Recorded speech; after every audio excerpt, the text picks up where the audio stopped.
what is the opportunity for them? All auditors who will lose their job because of blockchain, what is the opportunity for them? All bureaucrats who will lose their job, what is the opportunity for them? Then it can be an interesting thing, because otherwise we are only talking of people getting terrified and worried and so on. So these are some of the other things that I said we need to talk about. Innovative pedagogy, learning with MOOC, learning with concept techniques. And I just want to quickly run through them because it's already over time. So flipped learning, social learning, pedagogy, it's what hackathons as pedagogy to me look like a very interesting new idea. That I'm seeing in the literature, a lot of people are saying it is no longer about teaching or learning. It is about figuring out. Have you figured out what it is? So they're saying instead of teaching, in fact, I've seen a lot of things where they don't teach a person, give him situations and let them figure out. And if they figure out, they will remember that forever. And that is a trait which you need to know. So learning, soil medics, future. Here I am now trying to put this in my blog. I'm going to put up, I put it already somewhere, the idea of a MOOC university. So I'm saying that just like at one point in time there was Indira Gandhi Open University, time for a MOOC university where people study from MOOCs and they can continue. They take an exam, etc. for the accreditation. If they don't want to take the exam, they just learn and move on. And because government of India has already spent a lot, they spent some 35 crores on a SWAYAM project. So why don't you create? And also that, not only that, states can create their own university. So any leading state, I mean even Akhilesh Yadav could create a university. Punjab is going to elections. Any state going to election could create that, because in India, the first open university actually happened in Andhra Pradesh. N.T. Ramarao was a progressive person. He had heard of UK Open University. He was in the film industry, so he understood multimedia, and he created the first Open University. Indira Gandhi University came later on.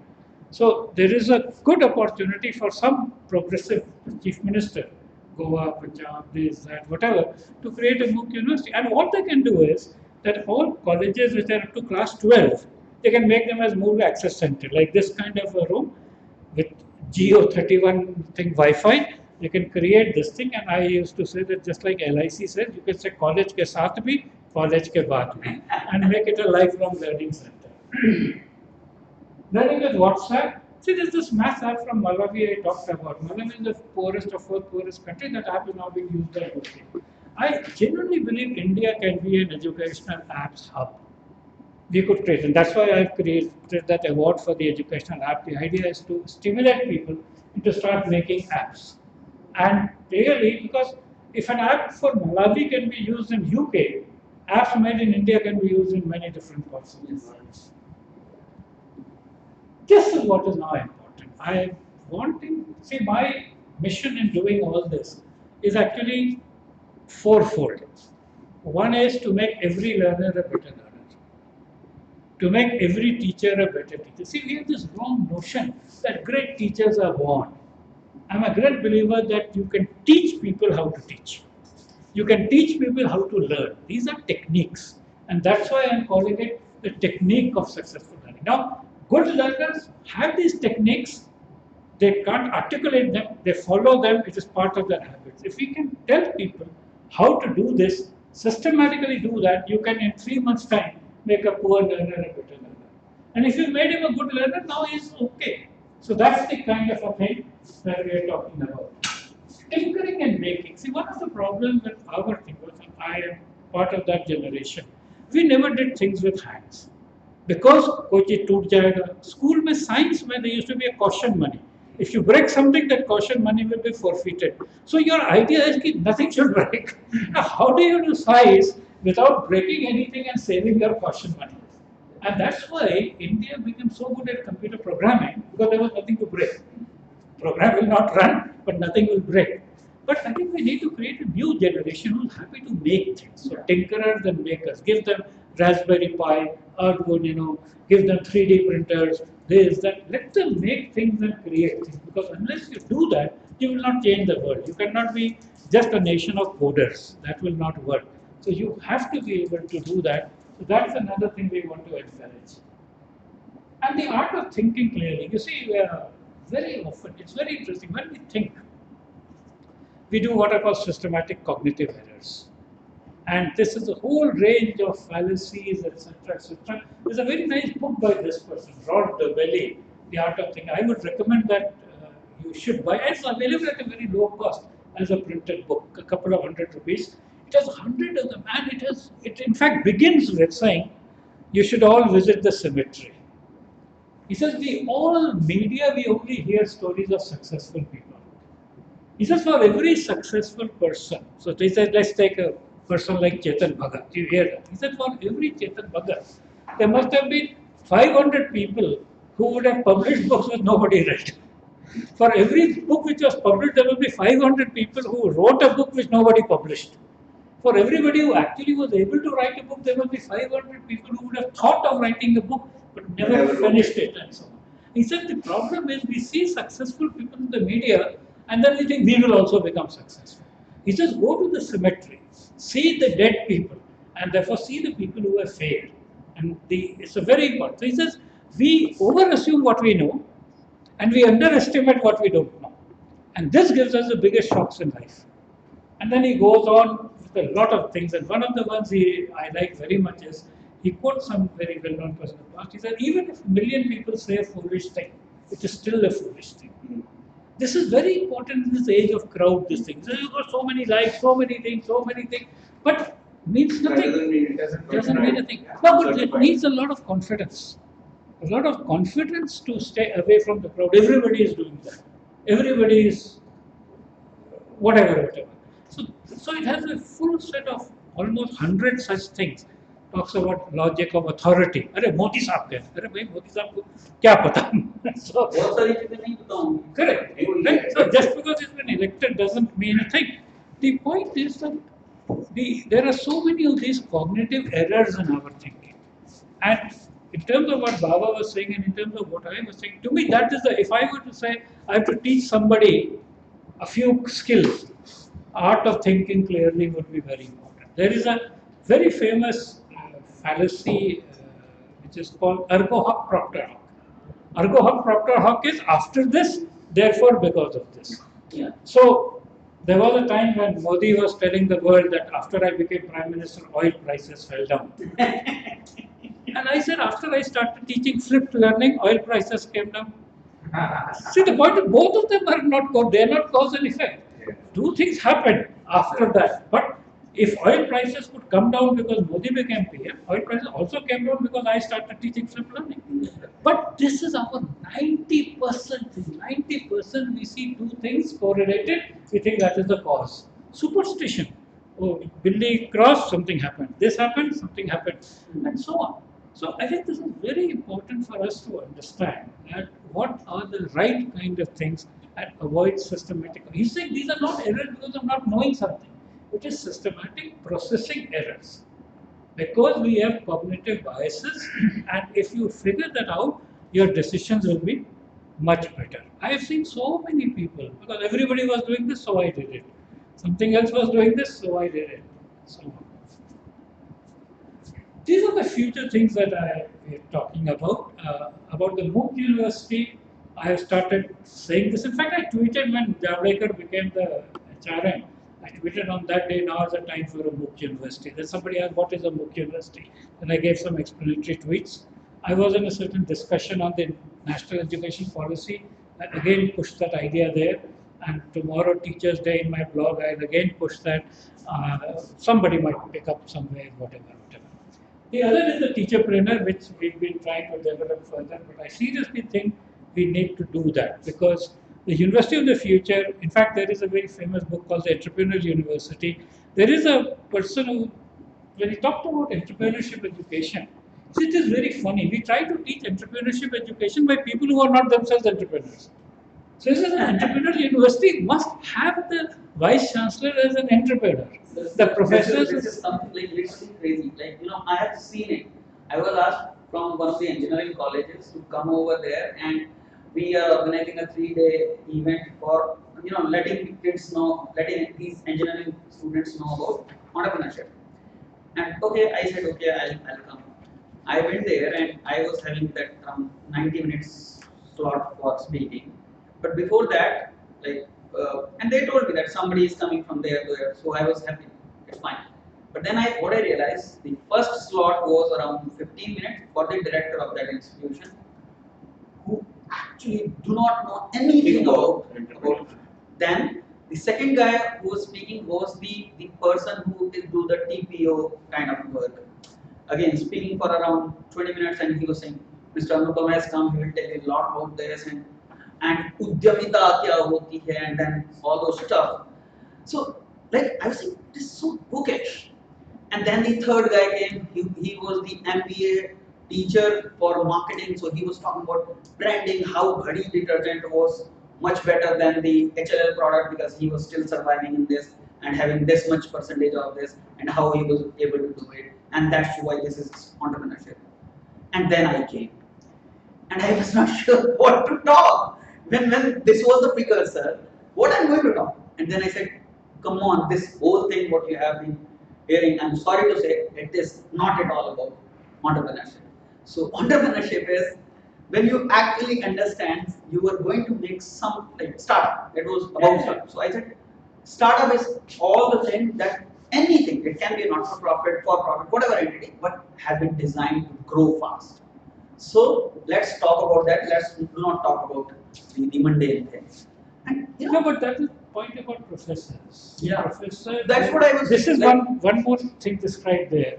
The disconnect between personal practice and what you are professionally doing. Yeah. So he has somewhere I read a very nice story. This is a professor from Harvard University, and he gets a job offer from Stanford. So for the next week, he's talking to everybody whether I should take or not take or not take. Then somebody reminds him, you are a professor of decision making at Harvard. He just goes, no, this is serious. So it's good to teach someone, but when it comes to you, we confuse this. No, it is just because they don't. Another one I'll tell you. I was involved once with this CEC, which is a consortium for educational communication. We used to do satellite-based education, so on. And one of the persons I invited was for a finance course, well-known finance professor. And he gave this whole talk for 45, 50 minutes. And then from satellite, questions came from all over. Somebody asked, I have so much extra money, where should I invest? If it is your own hard-earned money, just put it in FD.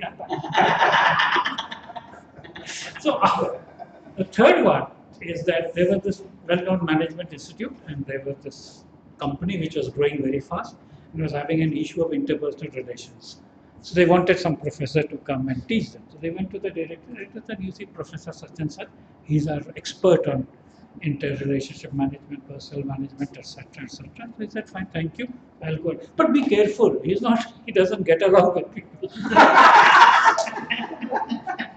So the problem with professors is, and this is nothing, the biggest one is that there was a set of two professors who won the Nobel Prize for the modeling of Wall Street. And one fund manager recruited them as their chiefs. That fund collapsed.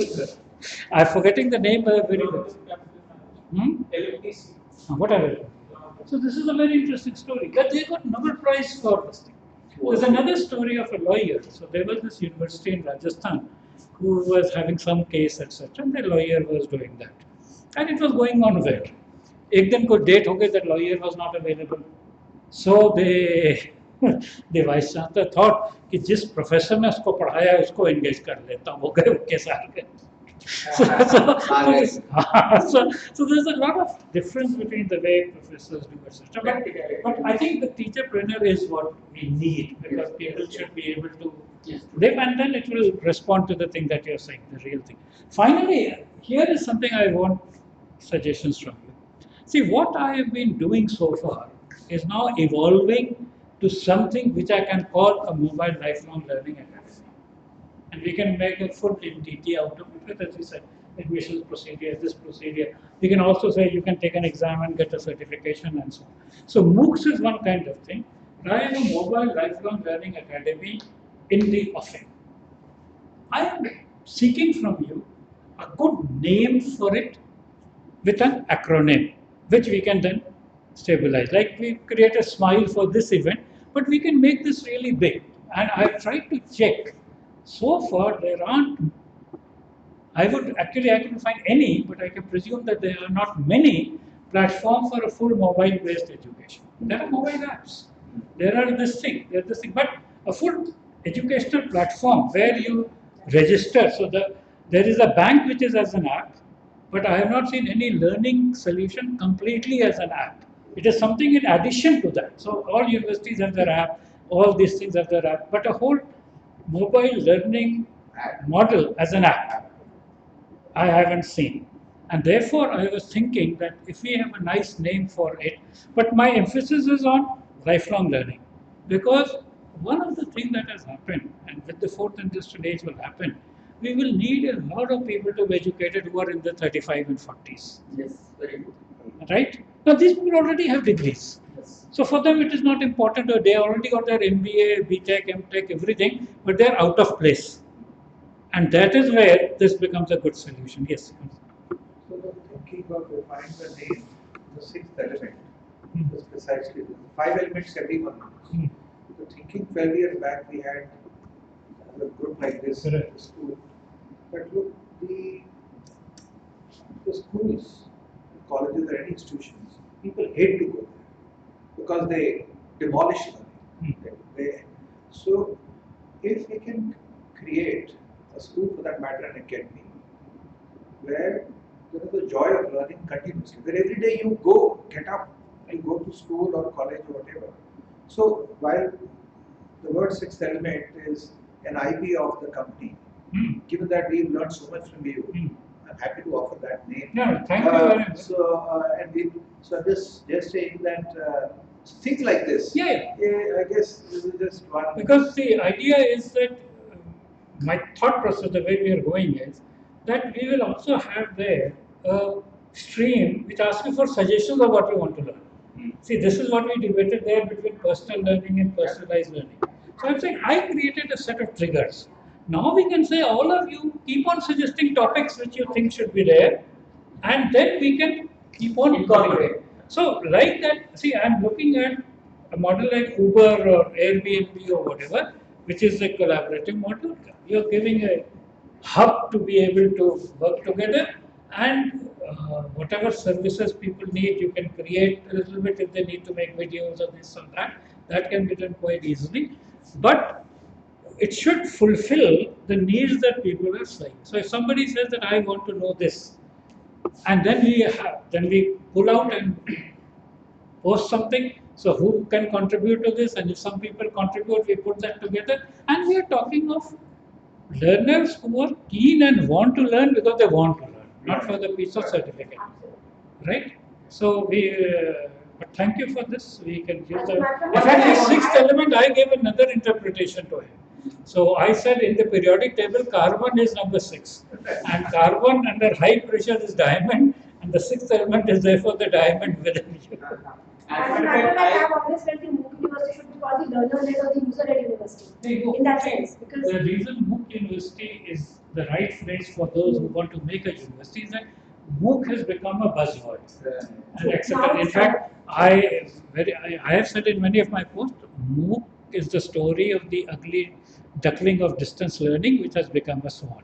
When it was distance learning, it was all criticized. Distance learning, no good, this. Now that it is MOOC, it has become quite. Also, government of India. See, to be a university, you have to have the state behind you. And the government of India has already spent about 35 crores on a project called SWAYAM, which is supposed to be the Indian MOOC. Precisely 28 crore. The problem is, and of course, IIT professors are very happy. बिना काम करे मुफ्त में पैसा मिल गया उनको.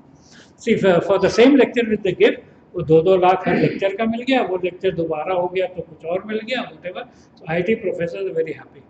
The issue of credits from MOOCs is what is there in SWAYAM as a thing. I think create completely independent. Yes, Prashant. Sir, but edX Edge, things like edX Edge are providing, I mean, you can go and create your own course. Yeah. And it is completely, I mean, I can go out there and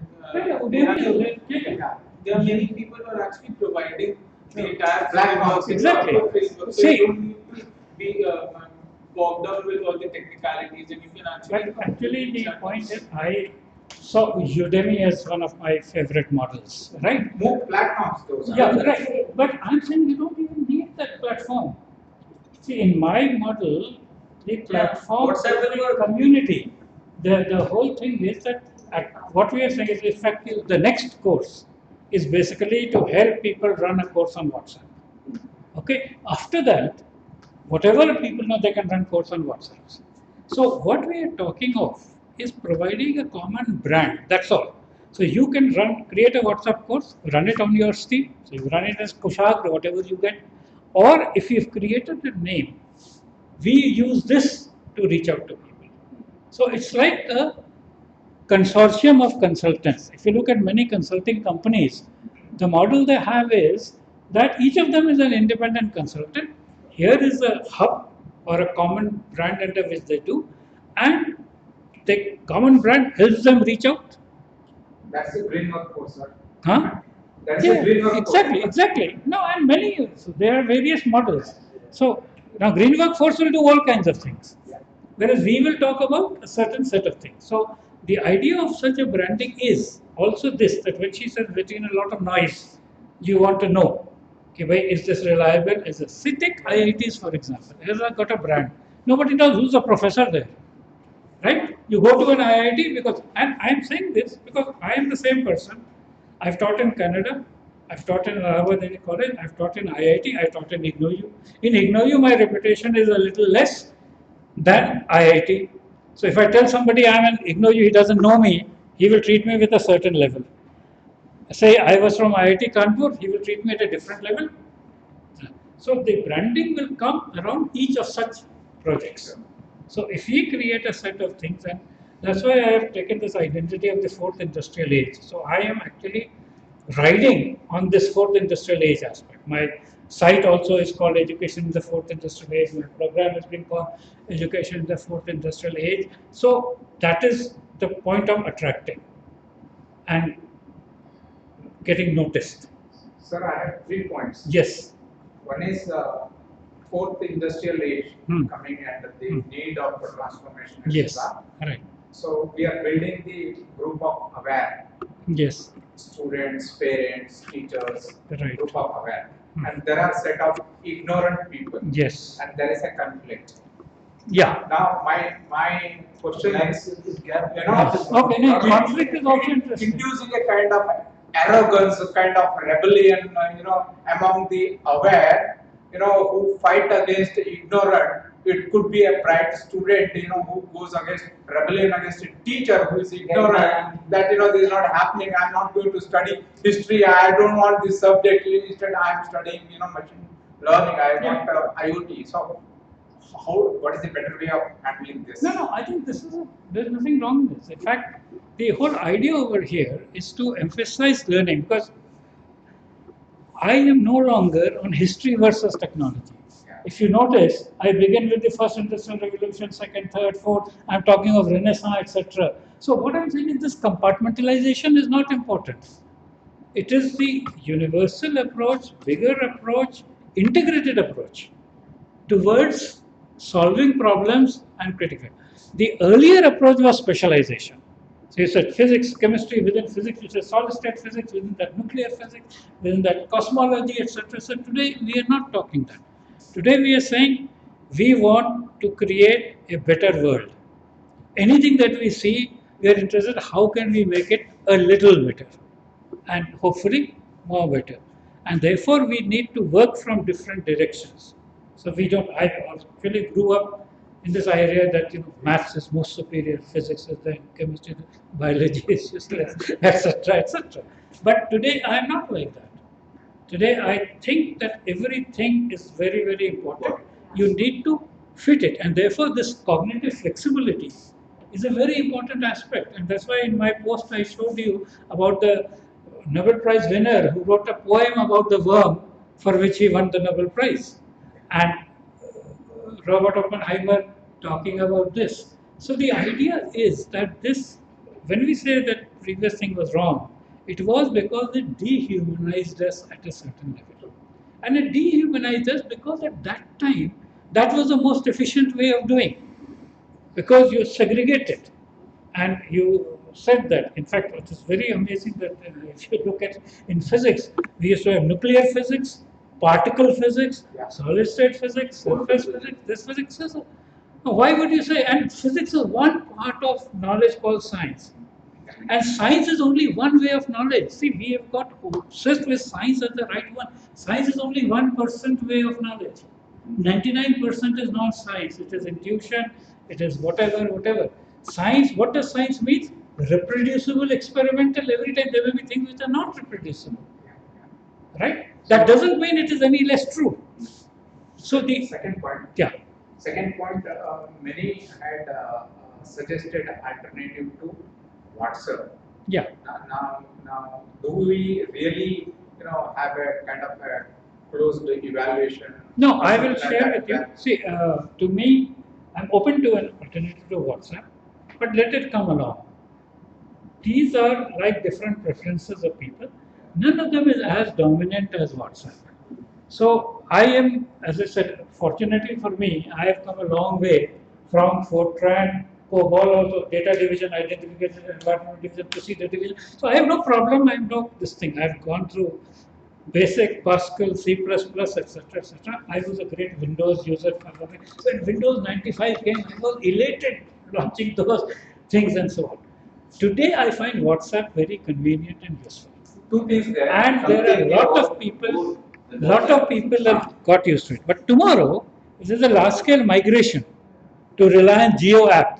I have no problem with it. Okay, so that's what it is. Two Yeah. things. One is WhatsApp is there with everybody. Yeah. So we go there, Right. where people are there, and Exactly. we educate, Yeah. do that thing. That is it. But that has a limited functionality or Yeah, whatever okay. it is. Other part is there is a 10 times better tool than WhatsApp where nobody knows Right. now. So we going there and bringing people to that platform and trying. So let me give you my response. That is not my role. That maybe Mukesh Ambani can do because he will have customers. See, I am sharing with you.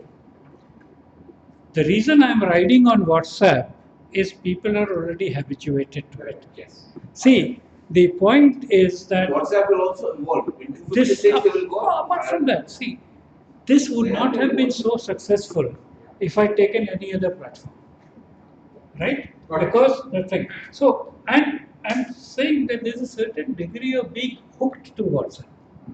So I'm saying you're already hooked to WhatsApp. I will give you something else. So there is no external investment of effort. No new method. No. That's why even when I form a group, they start saying hello, good morning, etc. because they're used to it. Then I tell them that don't say this all the time. So having got into WhatsApp, trying to say a different protocol is easier than saying here is a great tool. I don't want that. I want as little barriers to learning as possible because the ideas that I'm saying are already so new. If I put one more barrier, that will reduce. Let the crowd guide us. And Right now, they are WhatsApp is- already addicted. Now tomorrow, see, just like for example, we all know that Orkut gave way to Facebook. Yeah. So when there is a large scale migration from WhatsApp, we also Let us- migrate. let us move. So I don't want people to have another barrier to that. First, you yourself said this thing between the progressive and I do not want that to be any more barrier in terms of anything, and that's why I use WhatsApp. Otherwise, I could have done so many things. Many people have said, whatever you and me or even all of us collectively decide cannot be the right answer. True. Let the crowd decide. What are the third point, Ah. Third point is during Monday to Friday, the topics what we cover. Yeah. Is there any way, any mechanism where do part of this session, education session, could be collected on a daily basis and have one basket out of these 5 days discussion? Yeah. Do part could come from you, the resource people, and the See, crowd. let me say that answer is yes. Actually, how many of you have seen the original first MOOC actually done by Simon Downes and George Siemens? See, the whole story of MOOCs, all these people, IIT people have taken it away. The whole story of MOOCs was by two academicians called George Siemens and Simon Downes, who were in the University of Manitoba in Canada. They were very technology oriented and they liked the participative thing. So they told their university that we are doing this course. The course was for only 20 people on connectivism in education. But they said we want to throw this open to people, for them to be present on social media, to do this, to write their own blogs, this, that, whatever. And we want to throw it open to the whole world. The university said, you take care of the technology, you do it. But we will not give degrees to them. Also, we will not charge any fees to them. That's how this experiment happened. There were 20 people in class and there were 2,000 people in the rest of the world. Then, of course, MIT picked up that idea and hijacked it so that the original fellows nobody knows about, right? Now, there they used to do this because George Simon Jones, even today, you can Simon Jones as a newsletter which he gives and so on. These people are still leaders in education. He used to take all the blogs and summarize and put them in one place for the community to get that. I have not done that because for me it is already a lot of effort to do this, and I don't know how much you really realize, but most of this is spontaneous thing created then and there. Right? So it is not as if these are IIT lectures just videographed or whatever. I often write, and that's why sometimes I refer to what Nisha has said or what somebody has said. So I want to create this as a group model of learning. And that's why I take special effort to use the first names of people. I don't say many people have said this, whatever, whatever, and I want that to be part of the culture of this group. So I didn't go into summarizing again, but that concept is there. Also, the concept that I'm trying to work on is that for each of these courses, eventually we have a small book or booklet, which is like a self-contained starter thing for this topic. I also, now since you mentioned it, I am personally also thinking of a bigger book on education in the fourth industrial age aimed at the whole world. Because I suddenly realized that this is new. I tried to look at, I Google, etc. And I Google education in the fourth industrial revolution, there is a lot of stuff. You Google education in the fourth industrial age and you end up with mmwordpress.com. So it occurred to me that if I create a good book on this, then there is a thing in the whole world for it to be received. I'm not caring for that, but the idea of making an impact, just like that Malawi app is being talked about, I want something which is coming from here, which is talked about people when they look at educational reforms for that. So I'm trying to work on that. I'm trying to put in some 8-10 chapters, which is apart from what is happening in the workshop, to look at some of those things. Yeah. So there are a number of books I'm planning. One is on learning 20 to 21, one on this, one could be on mobile learning. The other thing I'm doing is very interesting. I am now also looking at something called flash fiction. So about yeah. So now the book on flash fiction. I think Miles Master is taking a course. She will probably be doing that also. So I got somebody from Ahmedabad who introduced me to something called Terribly Tiny Tales, something which you can write as in a Twitter. Yeah, you can write as a Twitter message. So I'm creating my book on flash fiction will be called Flash Fiction, a course and an anthology. So I will put a brief course there, and people who will participate, I will encourage them to write and then pick up that and publish as an anthology. So there are several takeoff points, and all this is quite fluid. Okay, so thank you and keep at it. And the next one will be on WhatsApp for educators, hoping that everybody should be able to create a course on WhatsApp. Thank you. This is on 20.